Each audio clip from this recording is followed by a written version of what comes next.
Now, when I first started dancing, I actually never wanted to be a dancer. So that's where I went wrong. Hello guys, today I want to talk about things I knew when I first started dancing. And a few tips as well that will help you start your dance journey and career. Now, when I first started dancing, I actually never wanted to be a dancer. So that's where I went wrong. I actually wanted to be a wrestler, which I still do in the back of my mind. I still do, but that's for later. Yeah, that is definitely where I went wrong because I was just doing it for fun at first and I didn't really take it seriously. And these three things would have helped me tremendously. Being open to dance styles, being open to freestyling, and being open to choreography. Now, before you that sounds stupid, hear me out, okay? Just hear me out. I'm a very stubborn person and I was not open to any of these like an idiot. So starting with open to dance styles. I like K-pop. K-pop got me into dancing. If you want to know how I got into dancing, I have a whole video and the backstory of that. But K-pop was the main reason I started dancing. And I would learn choreographies like Everglow and 17 and Blackpink and ITZY and all the popular K-pop groups that you can name. Of course, that's cool. First off, I didn't do tutorials for the longest. I was trying to learn it myself. Starting as a dancer, you shouldn't do that. You should follow tutorials because you don't even know if you're doing the move right until someone shows you how to do the move in slow-mo. It helps. And also having a mirror helps.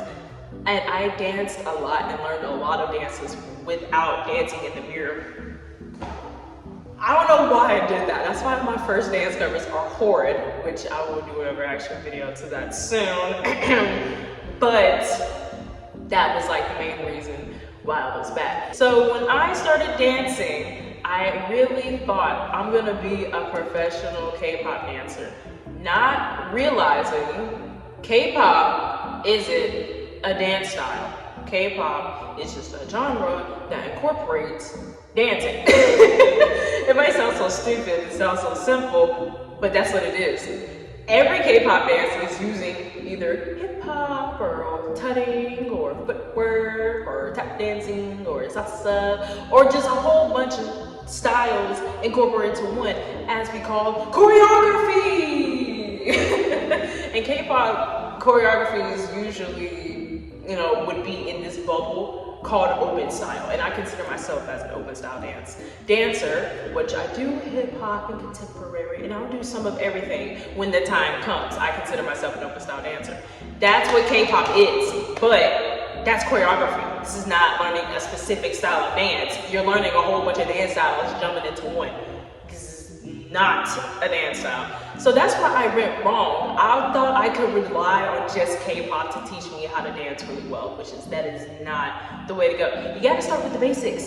Hip-hop, take some hip-hop class tutorials. Free on YouTube, go to Steezy. Steezy has their own app. This is not sponsored, but I just use them a lot when I really got serious about dancing about 2 years ago. Hip-hop has a lot of Steezy has a lot of hip-hop tutorials. They have freestyle tutorials, tutting, whacking, heels, basics, and so much more. You can find pretty much everything you need on there, even ballet. So go download Steezy. They have all the basics on there and different free classes you can take. That'll help you. Now, the next point is freestyling. Freestyling? I think freestyling was what? Freestyling or choreography, we'll just choose one of those, okay? Freestyling for now. Now, when I first started dancing, I was like, I can't freestyle. Duh, when you first start dancing, you can't freestyle and just expect to just start break dancing and doing all this cool crap out of nowhere like you're a wizard, Harry, because you're not. But once you get into after you start dancing and get into the basics and all of that, try freestyling. Be open to it. You don't have to, it's just a recommendation. But I can tell you it will help loosen your body, explore new moves, and also just gets your body used to dancing and feeling more free and confident with yourself. And also, you might even discover a couple new dance moves that you're like, okay, that was low-key fire. Let me set up my camera, record myself doing this dance move, and I can use it for later in a choreography. Doesn't even have to be your own. Remember, when you're doing these dance covers and choreographies, no one told you how to copy it. move by move. And I really started realizing that I was like, in some parts, I would just do my own thing. I would just do my own thing. I'm gonna do my own thing. You know, yeah. So you can really just have this move. You can go bow instead of pow or something like that. Who knows? But just do what you want with dancing, okay? No one told you have to do exactly what they do. As long as it's good, as long as you're happy with it, pop off, okay? But being open to freestyling leads us to our next point. Choreography. Now, once again, be open to it. No one told you you had to do it. Now, there's just some people out there who was like, I can never create a choreography, and that's okay. Look, when I first started, and you know, probably a couple years in actually, I was like, I'm not creating a choreography, but my dad challenged me to, and I still avoided it for the longest time. But when I finally did it, I was pretty proud of myself, you know, and he was proud of me too, and I ended up creating a beautiful choreography, which I'll put the video right here, you know, go check that out, I'm very proud of myself. So yes! But I finally jumped over that hurdle, and once I saw that, you know, I did a decent job, and he was like, okay, you actually did really good, I hope you know that. I was like, okay, I can do this. I can do this. So in the future, I'm gonna be creating more choreographies. Actually, in the very near future, and I mean very soon. So look out for that, guys. But yeah, when you're freestyling leads to making your own choreographies. Like, you can literally just do moves and, like I said, record yourself and be like, okay, I'm gonna use this bit for a choreography. I've done that a lot of times. I have a lot of stuff in my camera roll of me just doing random moves and like, I'm gonna use that later in the future because this will be fire. And also, choreography makes you a great dancer and has you creating your own dances, and you can post them, and then if you choose to post them, of course. Yeah, you can have that chance to go viral off this awesome dance you made and stuff like that. It just makes you independent, really, makes you free. It's pretty cool. So that's why I'm starting to get into choreography more, because I want to make my own dances, and then you never know, you have that one dance that go viral and everyone doing it. You're like, yeah, that was my job, that was my job. Y'all see y'all vibing to me? I'm getting way too hyped, but y'all get my point.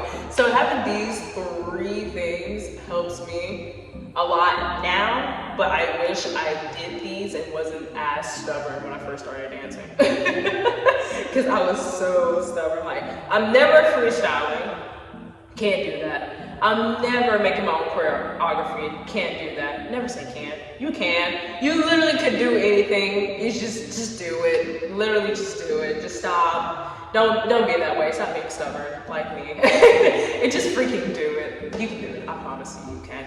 But yes, the main one I want you guys, you newbies, to be focusing on is being open to dance styles. That is major.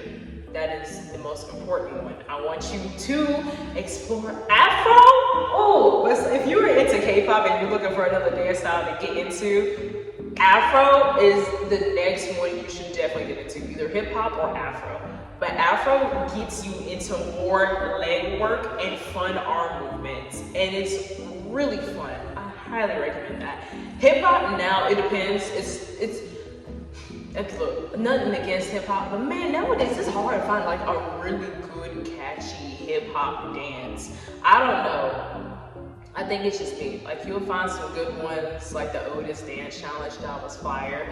But otherwise, that's why I do so many Afro dances on my channel, because you can never miss with Afro. It's just so fun. You always have interesting footwork, the interesting beats. It's just always so upbeat, and yeah, it's always gonna be good, at least in my opinion. But yes, hip hop and Afro are my top 2 that you should definitely get into when you first start dancing. So yes, be open to dance styles, guys. Be open. We gotta expand our inventory. We must be versatile, because it makes you such a good dancer. So yes, but yep, that is all I have for you today. And if you have any more questions about dance, please comment down below. I love helping you guys out, because a lot of you have been doing that over the years, and I've always been happy to type a little paragraph for y'all. But from now on, I will maybe comment a little bit, but I will make a video to your questions. So feel free to comment down below, and I'll be happy want to help you guys. So if you enjoyed, please hit that like button and that subscribe button, and I will see you guys next time. Bye.